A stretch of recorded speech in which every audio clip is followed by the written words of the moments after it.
Assalamualaikum warahmatullahi wabarakatuh. Perkenalkan, nama saya Azhar Farid Halim. Pada video ini saya akan mempresentasikan tentang sejarah publik dan pendidikan sejarah bagi masyarakat. Langsung saja kita simak materinya. Yang pertama adalah sejarah publik. Secara genealogis, sejarah publik adalah subdisiplin ilmu sejarah yang dalam perkembangannya kemudian menjadi satu kesatuan yang terpisah. Itu yang dikemukakan oleh Sayer.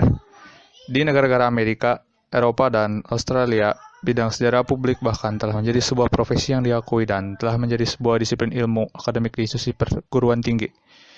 Di Indonesia itu menjadi sebuah bidang kajian sejarah publik relatif masih baru, dan tetapi secara praktik sejarah publik sudah ada, meski dalam spektrum yang masih bersifat formal. Sedangkan dari National Council on Public History itu mendefinisikan sejarah publik sebagai sebuah sejarah terapan dengan memanfaatkan berbagai cara dan jalan agar sejarah itu sendiri dapat bekerja. Keterlibatan dan keikutsertaan itu yaitu dengan jadi bagian penting dalam praktiknya, sehingga sejarah publik menjadi berukuran sangat luas dan bisa saja itu berasal dari sejarawan, konsultan sejarah, profesional museum, sejarawan pemerintah, arsiparis, sejarah lisan, dan sebagainya gitu, yang masih berhubungan dengan jadi pelaku dari sejarah publik.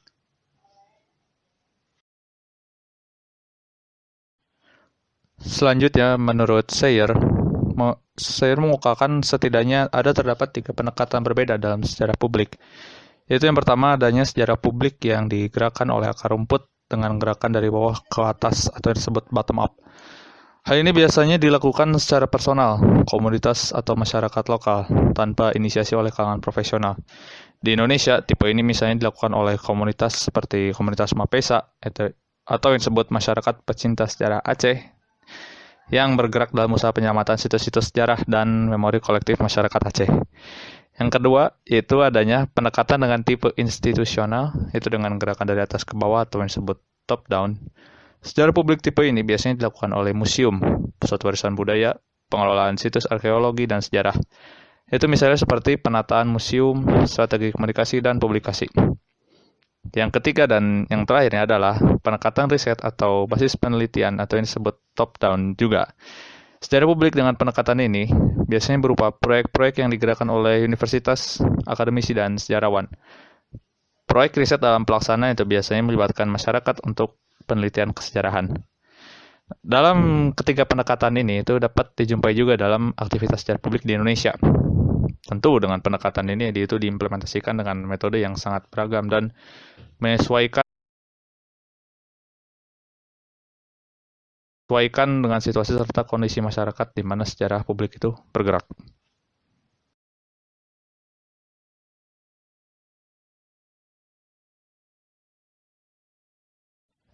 Yang selanjutnya lagi itu adalah menggali dan menjaga memori, menumbuhkan kesadaran. Kesadaran sejarah yang dibangun berangkat dari sejarah yang di dalamnya terdapat memori-memori yang melekat dalam diri individu dan masyarakat atau yang disebut dengan collective memory. Memori adalah konsep psikologi yang berarti pengetahuan yang tersimpan dalam pikiran manusia. Dalam hubungannya dengan sejarah publik sejarah publik itu akan selalu berkenaan dengan memori kolektif publik, dan memori kolektif turut juga berpengaruh dalam membentuk identitas kolektif.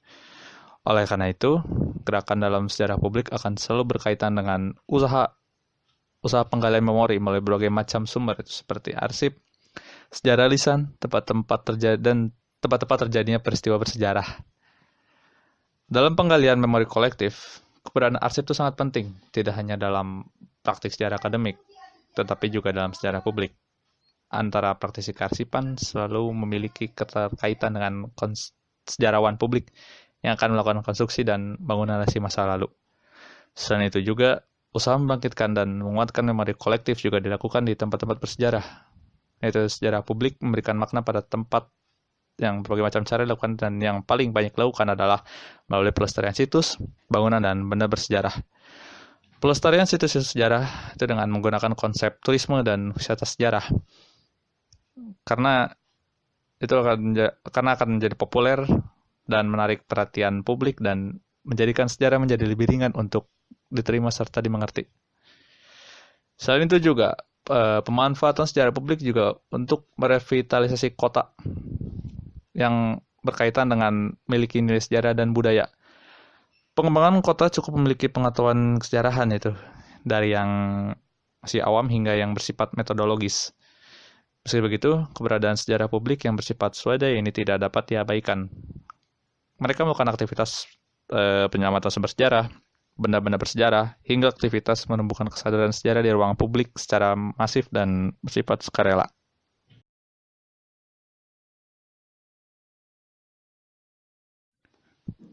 Kemudian ada sinergi sejarah publik dengan pendidikan sejarah. Pendidikan sejarah itu sebagai sebuah disiplin ilmu itu merupakan bagian dari pendidikan yang memiliki tugas menanamkan dan mengembangkan kesadaran sejarah serta kemampuan berpikir sejarah peserta didik. Itu menurut dari Parwoto et al. Di tahun 2020. Dalam landasan konstitusional, pendidikan sejarah di Indonesia baik berupa undang-undang, peraturan pemerintah, hingga peraturan kementerian yang bidangi pendidikan dan kebudayaan itu masih menunjukkan pendidikan sejarah itu secara formal sebagai sebuah mata pelajaran atau bidang ilmu akademik. Padahal di Indonesia mengenal 3 jenis pendidikan, yaitu pendidikan formal, guru dan sekolah, serta kegiatan penelitian menjadi cara atau jalan untuk mencapai tujuan pendidikan sejarah. Itu dapat diamati bahwa pendidikan sejarah di sekolah lebih terstruktur dan sistematis. Hal ini dapat dimengerti karena pendidikan sejarah juga mengemban amanat tujuan dalam bentuk warga negara yang berkepribadian dan berbudaya keindonesiaan. Sedangkan tujuan sejarah publik adalah pelibatan publik atau masyarakat dalam sejarah sehingga menjadikan sejarah menjalani satu proses itu demokrasi, yaitu mengalirkan sejarah kepada masyarakat sebagai pemilik sah sejarah. Ruang lingkup sejarah publik umumnya luas, tetapi gerakan dan aktivitas sejarah publik itu fokus pada lokalitas tertentu, bahkan menyentuh hal-hal kecil yang berada di sekitar masyarakat, namun tidak tersentuh oleh jangkauan sejarah nasional dalam kurikulum pendidikan sejarah di sekolah.